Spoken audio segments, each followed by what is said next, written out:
கர்த்தராகிய இயேசுவின் இனிமையுள்ள நாமத்தில் நான் உங்களை வாழ்த்துகிறேன், வரவேற்கிறேன். இந்த நாடுகளில் தேவனுடைய வார்த்தையுமாய் உங்களோடு கூட ஆயிருக்க கர்த்தர் கிருபை செய்திருக்கிறார். அவர் நல்லவராய் வல்லவராய் நம்மோடு கூட இருக்கிற தேவன். அவர் நம்மை ஆசீர்வதித்து பலப்படுத்துபவராய் இருக்கிறார்.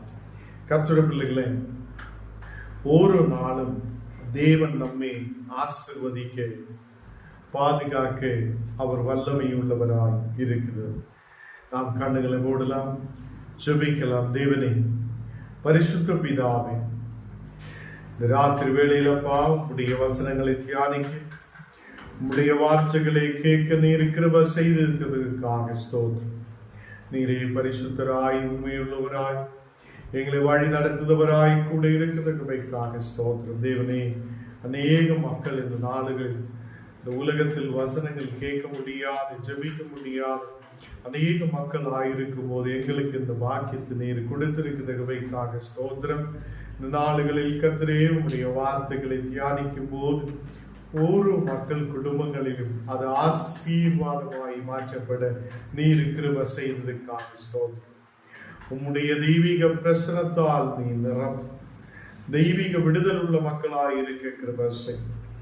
நம்பிக்கைக்குரிய தேவனே, ஒரு நாளும் எங்களை ஆண்டவரே வழி நடத்துதவரே, ஒரு நாளும் பாதுகாக்கிறவரே, நீ கூட இருந்து நடத்தி எங்களை பாதுகாத்து வழி நடத்துதவைக்காக ஸ்தோத்திரம். இன்னைக்கு கர்த்தாவே, நாங்கள் எங்களையே ஒப்பு கொடுத்து செபிக்கும். இனி கடந்து வர வேண்டிய மக்களை உம்முடைய கரத்தில் ஒப்பு கொடுக்கிறேன். ஏற்ற நேரத்தில் கடந்து வர கிருபை செய். ஆண்டவரே, இன்னைக்கு வந்திருக்கிற எல்லா மக்களுடைய குடும்பங்களிலும் தெய்வீக ஆசீர்வாதம், தெய்வீக சமாதானம் இறங்கி வரப்படட்டும். நாங்களும் ஆண்டவரே ரட்சிக்கப்பட, ஆண்டவரே விடுதலை பெற்றுக் கொள்ளப்பட, உம்முடைய வார்த்தைகளை தியானித்து உம்முடைய வார்த்தையில் கவனமாயிருக்க நீர் எங்களுக்கு கிருபை செய். இயேசுவின் நாமத்தில் பிதாவே, ஆமென், ஆமென். கர்த்தர் நம்மை ஆசீர்வதித்து வழி நடத்துவார். கர்த்தருடைய பிள்ளைகளே, நாடுகளில் தேவனுடைய வார்த்தைகளை தியானிக்க தேவன் நமக்கு கிருபை செய்திருக்கிறார். நேற்று தினத்தில் நாம் வசனத்தில் பார்த்திருக்கிறது, தேவன் ரெபேக்காளுக்கு இரட்டை பிள்ளைகளை கொடுத்து ஆசீர்வதித்திருக்கிறார். தேவன் அவங்களுக்கு எல்லாவித நன்மைகளையும் கொடுத்திருக்கிறார், எல்லாவித ஆசீர்வாதங்களையும் கொடுத்திருக்கிறது. கர்த்தருடைய பிள்ளைகளே, தேவன் ரெபேக்காளையும் அவளுடைய குடும்பத்தையும் ஆசீர்வதித்து வழி நடத்தி இருக்கிறது. கர்த்தர் அவங்களுடைய ஜெபங்களை தேவன் கேட்டிருக்கிறார். கர்த்தருடைய பிள்ளைகளே, தேவனுக்கு முன்பாக கடந்து வந்து ரெபேக்காளுடைய கணவன் தேவனோடு கூட கேட்கிறான், தேவனோடு கூட மன்றாடுகிறான். தேவனே, எங்கள் குடும்பத்தில் ஒரு வெற்றி வேணும். இன்னைக்கு கர்த்தருடைய பிள்ளைகளே, நமக்கும் ஜெபிக்க முடியாதவங்களாய் நாம் காணப்படும். நம்முடைய குடும்பத்திலே தேவைகளுக்காக ஜெபிக்கிற பிள்ளைகளாய், மன்றாடுத பிள்ளைகளாய் நாம் காணப்படும் போது தேவன் நம்முடைய மன்றாட்டை கேட்டு பதில் கொடுக்கிறவராய் இருக்கிறது. இந்த நாள்களில் 25வது வசனத்தில் நாம் வாசிச்சு கேட்டிருக்கிறார், மூத்தவன் சிவந்த நிறமுள்ளவனாய் இருந்திருக்கிறார். அந்த மகன் சர்வாங்கமும் ரோமாங்கி போர்த்தவனாயும் வெளிப்பட்டான். அவனுடைய சரீரம் முழுவதும் ரோமத்தால் அதை ஒரு அங்கி போட்டிருக்கிற மாதிரி, ரோம அங்கி போட்டிருக்கிற மாதிரி அவங்களுடைய சரீரம் காணப்பட்டிருக்கிறது. ஏசா என்று அவனுடைய பேர். கர்த்தருடைய பிள்ளைகளே, நாம் குடும்பத்தில் ஜெபிக்கும் போது, நாம் தேவனுடைய முன்பாக உட்கார்ந்து தேவனுக்கு முன்பாக விண்ணப்பத்தை ஏறெடுக்கும் போது, நம்முடைய அதை மன்றாற்றலை தேவனுக்கு முன்பாக கொண்டு வரும்போது, அவர் நம் ஜெபத்தை கேட்டு அவர் நமக்கு விடுதலை கொடுக்கிறவராய் இருப்பார். இங்கே 2 ஜாதி ரெபேக்காளுக்குள்ளே உருவாகுது. 2 ஜாதி அவங்களுடைய குடும்பத்தில் அதை அவங்களுடைய வயிற்றுக்குள்ளே இருக்கிற பிள்ளைகள் தேவன் சொல்லுகிறார், அதை 2 ஜாதி எழும்ப போகிறது. அது பலத்த ஜாதியாய் காணப்படுவார். அப்படிதான் நமக்கு தெரியும், பிற்காலத்தில் இஸ்ரவேல் என்று கூப்பிடப்படுகிற தரத்தில் யாக்கோபை தேவன் பெரிய ஜாதியாய் மாற்றி இருக்கிறது. யாக்கோபு 2வது பிள்ளையாய் அவங்களுக்கு ரெபெக்காளுக்கு கிடைக்கப்பட்டது.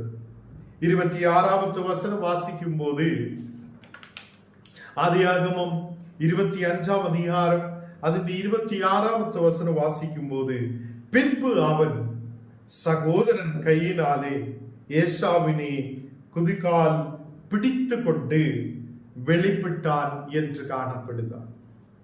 அவனுக்கு யாக்கோபு என்று பெயரிட்டார்கள்.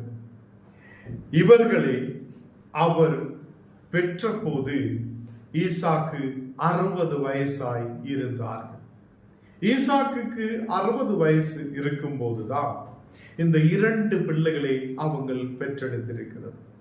கர்த்தருடைய பிள்ளைகளே, அவங்களுடைய விசுவாசம் பெரியதாக இருந்திருக்கிறது. மலடி என்று சொல்லி, பிள்ளை இல்லா என்று சொல்லி அநேகர் சொல்லிக் கொண்டிருக்கும் போது அவங்க தேவன் மேல் நம்பிக்கையுள்ளவராய் இருந்து அந்த தேவனுக்கு முன்பாக உட்கார்ந்து ஜெபித்து மன்றாடுத பிள்ளைகளாய் காணப்பட்டிருக்கிறது.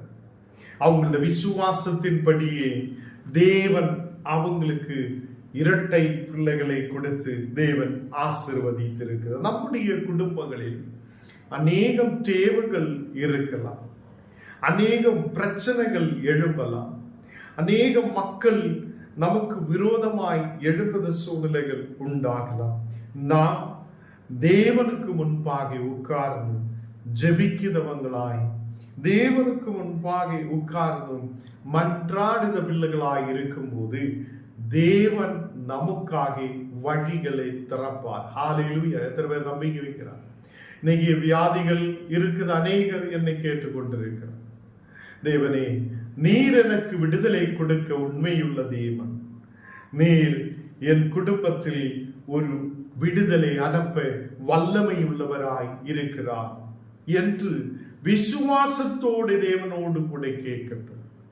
கர்த்தருடைய பிள்ளைகளே, மத்தேயு 18ஆம் அதிகாரம் அதனுடைய 15ஆவது வசனத்தில் சொல்லுகிறது. மத்தேயு 18 அதனுடைய 15ஆவது வசனம், உன் சகோதரன் உனக்கு விரோதமாக குற்றம் செய்தால் அவனிடத்தில் போய் நீயும் அவனும் தனித்திருக்கையில் அவன் குற்றத்தை அவனுக்கு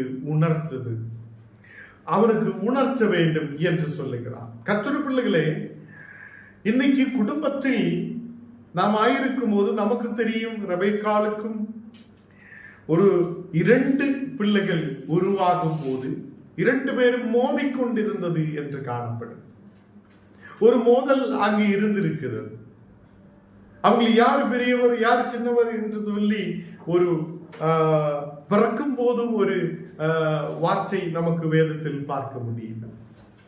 கர்த்தருடைய பிள்ளைகளே, இன்னைக்கு நமக்கு விரோதமாய் உன் சகோதரன் உனக்கு விரோதமாய் குற்றம் செய்தால் ஞானம் நீங்கள் என்ன செய்ய வேண்டும்? மொத்த ஊரை கூப்பிட்டு அவங்களுக்கு முன்னாடி போய் அந்த ஊருக்கு முன்னாலே எல்லாம் சொல்லி அவங்களையும் ரொம்ப பலவீனப்படுத்துற மாதிரி உள்ள சூழ்நிலை அல்ல.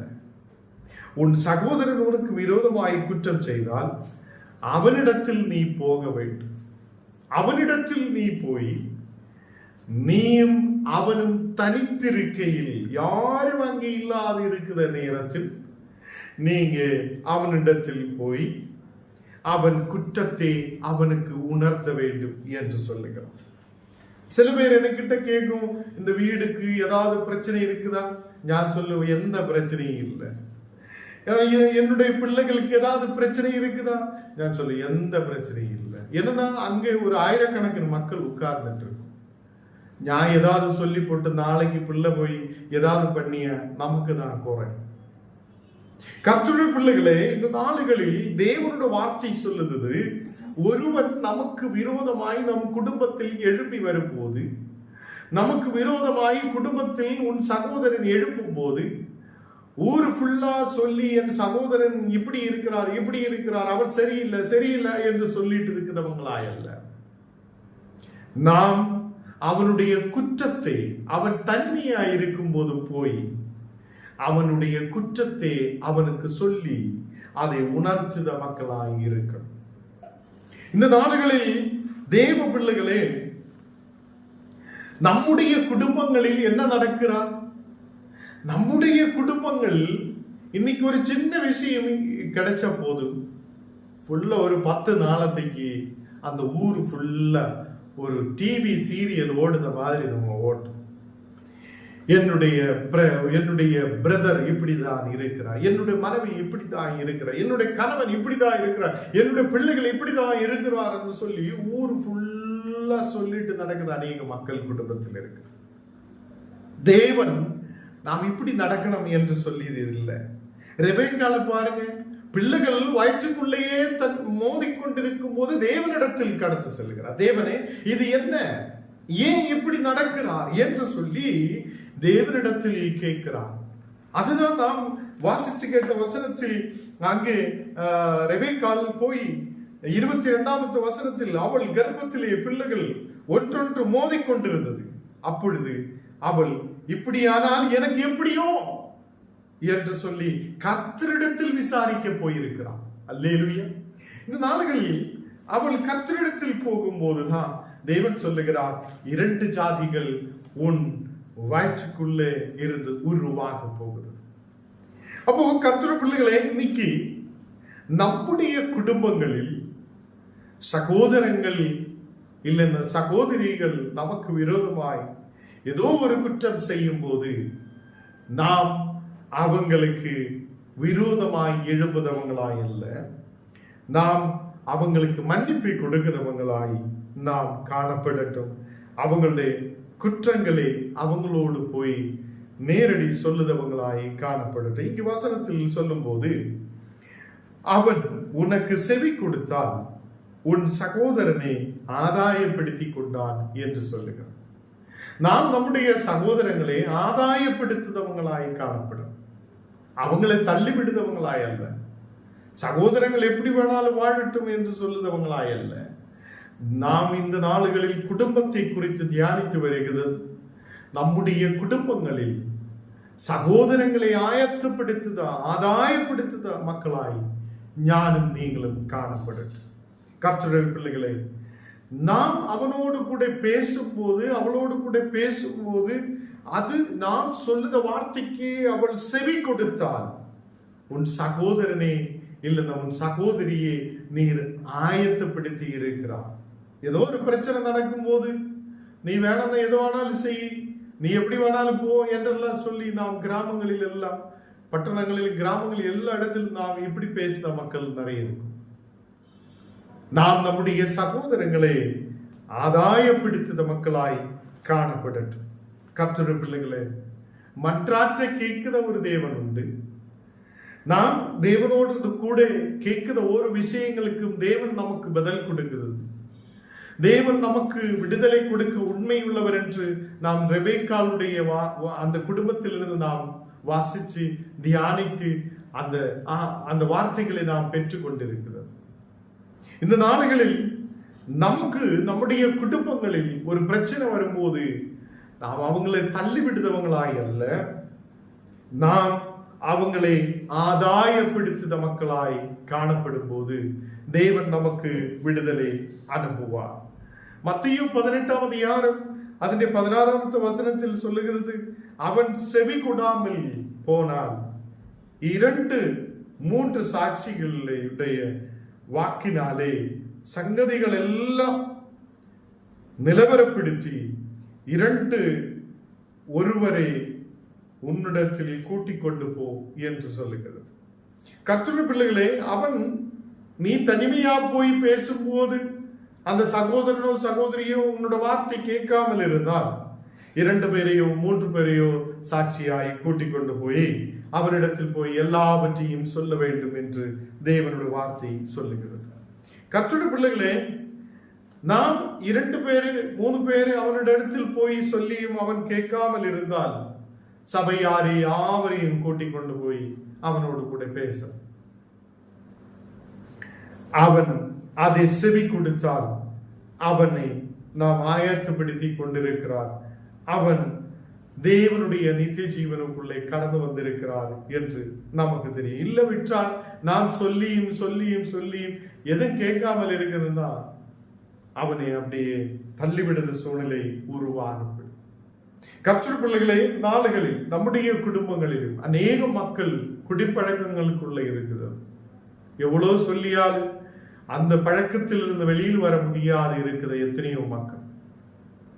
நிறைய பேர் இன்னைக்கு நம்முடைய வாழ்க்கையில் ஏதோ உலகத்துக்கு ஏற்ற மாதிரி ஓடிக்கொண்டிருக்கிறது அநேகர் உண்டு. தேவனுக்கு முன்பாக உட்கார்றதுக்கோ தேவனை துதிக்கிறதுக்கோ ஆராதிக்கிறதுக்கோ முடியாது இருக்கிற அநேக மக்கள் உண்டு. இந்த நாளுகளில் தேவனுடைய வார்த்தை சொல்லுகிறது, நாம் நம்முடைய சகோதரங்களை ஆதாயப்படுத்திக் கொள்ளுதவராய், நாம் நம்முடைய குடும்பங்களில் ஒரு அன்பு ஐக்கியத்தையும் உருவாக்குதவங்களாய் நாம் காணப்படட்டும். அப்போ நம்ம கிட்ட வந்து சொல்லப்படும் போது நாம் அந்த வார்த்தைகளை கேட்டு கவனமாயிருந்து அவங்களுக்கு மன்னிப்பை கொடுத்து முன்னாடி போகிற மக்களாய் நாம் காணப்படும். கர்த்தர் பிள்ளைகளே, இந்த நாளுகளில் 2 பேர் ஒரு குடும்பத்தில், ஈசாக்குடைய குடும்பத்தில், ரெபெக்காளுடைய குடும்பத்தில் 2 பேர் அங்கே பிறக்குறதுக்கும் அது 2 பெரிய ஜாதியாய் பெருகி வருவதற்கும் தேவன் கிருபை செய்திருக்கிறது. இந்த நாளுகளில் நம்முடைய குடும்பங்களில் நாம் எப்படி இருக்க வேண்டும் என்று மத்தேயுவிலிருந்து நாம் கொஞ்சம் வசனங்களை தியானித்து இருக்கிறோம். கர்த்தர் பிள்ளைகளை, எப்போது சண்டை போடுதவங்களாய் அல்ல, குடும்பத்தில் காலையிலிருந்து சாயங்காலம் வரையும் சண்டை போட்டு சண்டை போட்டு சண்டை போட்டு அப்பதான் நமக்கு தூக்கம் வரும் போல இருக்கு. காலையில எழுப்பி அப்படியே ஆரம்பிச்சு நைட்டு தூங்க போகுத வரைக்கும் நிப்பாட்ட மாட்டேன். இப்படி இருக்கும்போது அந்த குடும்பங்கள் ஆசீர்வதிக்கப்படாது. ஒரு மனது அங்கே இல்லை. தேவனுக்கு முன்பாக ஒரு மனதோடு இருக்க முடியாத அநேக மக்கள். கர்த்தருடைய பிள்ளைகளே, நாம் அன்போட ஐக்கியத்தோட சமாதானத்தோடு இருக்கிற குடும்பங்களா எது இருந்தாலும் மக்களுக்கு முன்பாக போய் சொல்லுவதற்கு முன்பாக உன் சகோதரனோடு சகோதரியோடு தனிமையா போய் பேசி அந்த விஷயத்தை உணர்த்தி நீ செய்த தவறு இதுதான் என்று எடுத்து சொல்லப்படுத ஒரு சூழ்நிலை உண்டாகும்.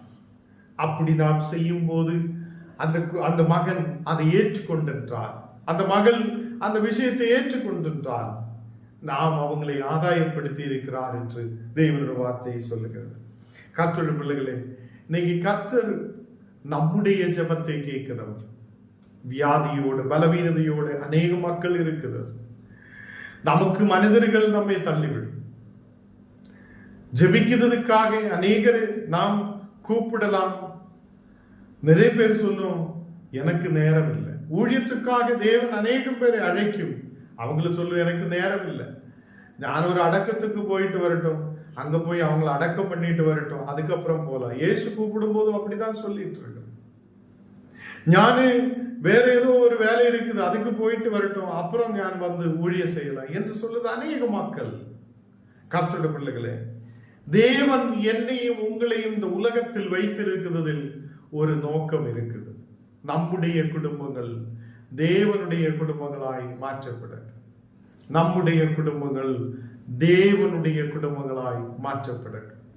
அப்படி தேவனுடைய குடும்பங்களாய் இருக்கும் போது கர்த்தர் நம்மை ஆசீர்வதித்து முன்னாடி நடத்துவார். எத்தனை பேர் விசுவசிக்கிறார்? தேவன் நம்முடைய வாழ்க்கையிலும் பெரிய காரியத்தை செய்வார்.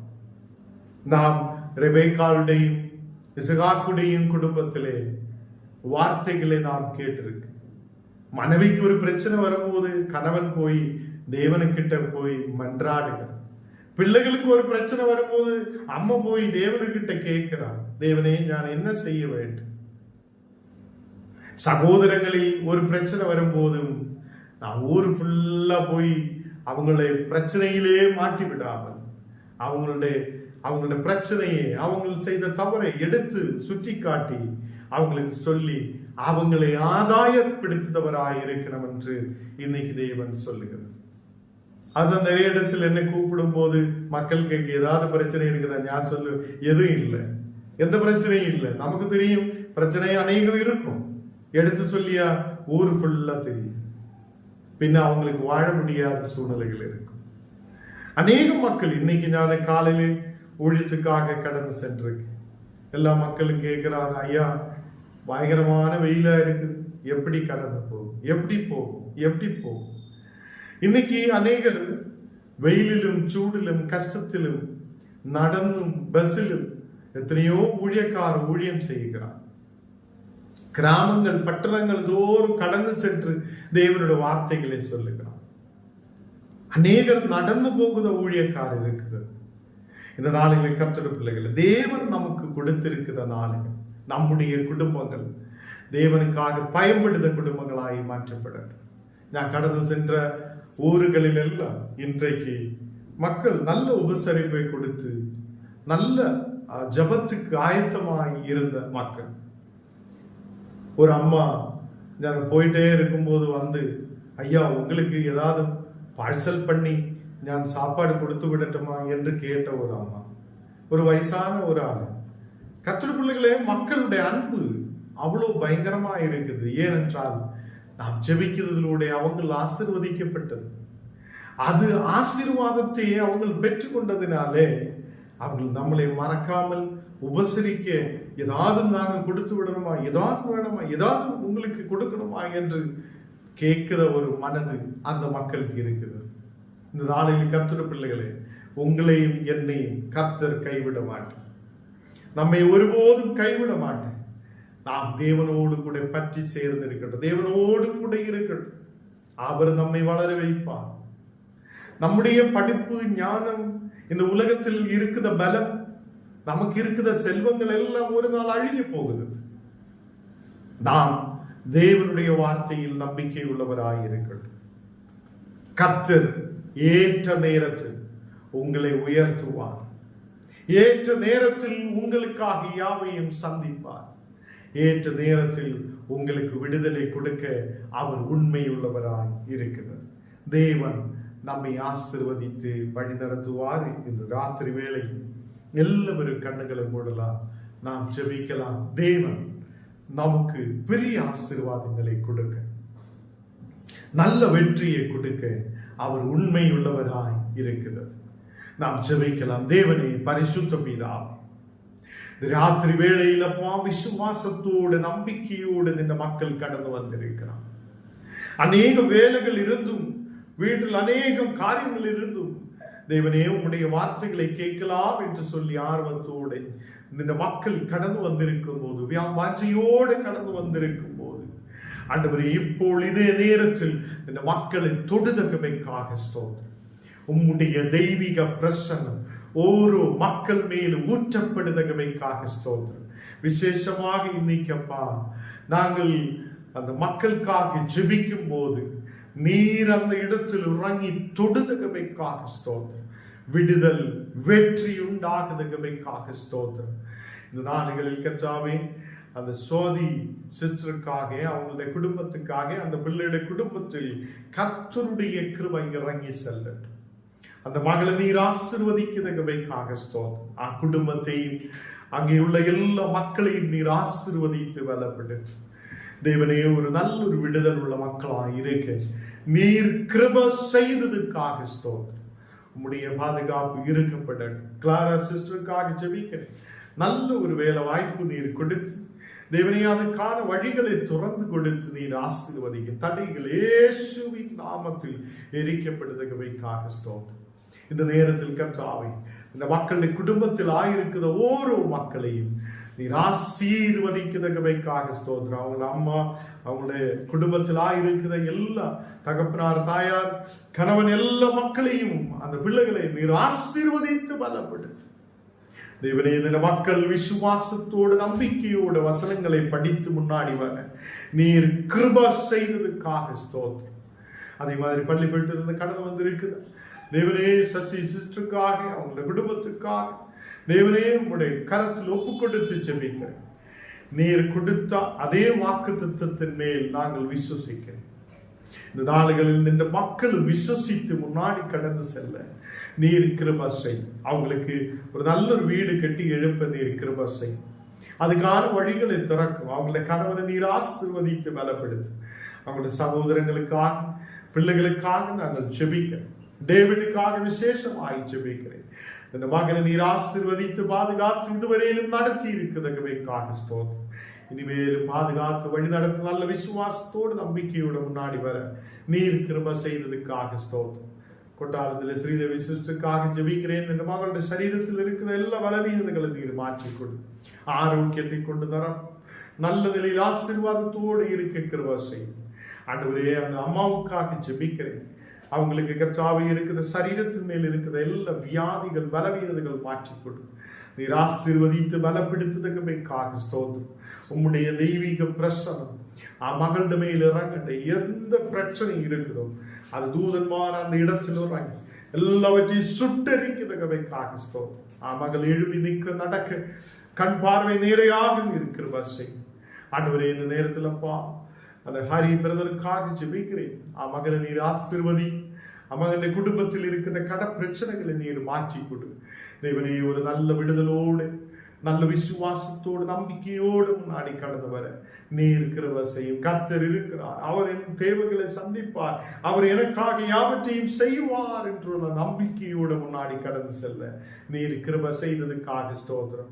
அந்த சேகர்வதற்காக குடும்பத்துக்காக ஜெபிக்கிறேன். இந்த மக்களையும் குடும்பத்தையும் நீர் ஆசீர்வதி. நித்யா சிஸ்டருக்காக குடும்பத்துக்காக ஜெபிக்கிறேன். இந்த மக்கள் வருகிற நாளுகளில் கர்த்தாவே இந்த மீட்டிங்கில் கலந்து கொள்ள நீர் கிருபை செய்யும். அதே மாதிரி கர்த்தாவே அந்த தேவனே, இந்த நாடுகளில் அந்த கொத்தப்பள்ளியில் இருக்கிறது இந்த மக்களுக்காக ஜெபிக்கிறேன். தேவனே, புஜி சாருக்காக அவங்கள குடும்பத்துக்காக தேவனே அந்த இடத்தில் இருக்கிற எல்லா மக்களுக்காக விசேஷமாய் ஜெபிக்கிறேன். இந்த மக்களை நீர் ஆசீர்வதித்து பலப்படுத்து. கேரள பகுதியில் இந்த நாடுகளில் இந்த மீட்டிங்கில் கடந்து வந்திருக்கிறார் இந்த மகளுக்காக விசேஷமாய் ஜெபிக்கிறேன். தேவனே, இந்த மக்களை நீர் ஆசீர்வதித்து பலப்படுத்து. நல்ல ஆரோக்கியத்தையும் விடுதலையும் சௌக்கியத்தையும் நீர் கொண்டு நிரப்பும். தினம் தேவையானதெல்லாம் நீர் சந்தித்து கொடு. தேவனே, மகனுக்காக விசேஷமாய் ஜெபிக்கிறேன். ஆரோக்கியத்தை கொண்டு நிரப்பும். நல்ல ஞாபக சக்தி கொடுக்கட்டும். நல்ல நிலையில் ஆரோக்கியத்தோடு எழுதி நிற்க நீர் கிருபை செய்யும். இந்த நாடுகளில் கர்த்தாவே, யாரெல்லாம் வியாதியோடு படுக்கையிலாயிருக்குதோ அந்த மக்களை நீர் தொடு. எழும்பி நிற்க கிருபை செய்யும். ஒரு விடுதல் உண்டாக கிருபை செய்யும். ஆண்டவரே, இன்னைக்கு கண்ணீரோடு பாரத்தோடு யாரெல்லாம் இந்த ஜபத்தில் கடந்து வந்திருக்கிறோம் அந்த மக்களை நீர் தொடுதற்காக ஸ்தோத்திரம். யூடியூபிலூட, ஃபேஸ்புக்கிலூட, கூகுள் மீட்டிலூட யாரெல்லாம் இந்த வசனங்கள் கேட்கிறோம் அந்த மக்கள் மேல் கர்த்தருடைய வல்லமை இப்பொழுது ஊற்றப்படட்டும். தேவ பிரசனம் இப்பொழுது இறங்கி செல்லட்டும். தேவனே, உம்முடைய வார்த்தைகளை இனியும் தியானிக்க ஆசீர்வாதத்தோடு இருக்கிற வாசையில் ஆண்டவரே, எல்லா மக்களுடைய தேவைகளை நீர் சந்தித்து ஆசீர்வாதத்தோடு உயர்ந்து வரைக்கிற வாசை இயேசுவின் நாமத்தில் ஜெபங்கள் நல்ல பிதாவே, ஆமென். என் ஆத்மாவே கர்த்தரை ஸ்தோத்திரி. என் முழுமே பரிசுத்த நாமத்தை ஸ்தோத்திரி. என் ஆத்மாவே கர்த்தரை ஸ்தோத்திரி. கர்த்தர் செய்த சகல உபகாரங்களும் மறவாதே. ஆமென்.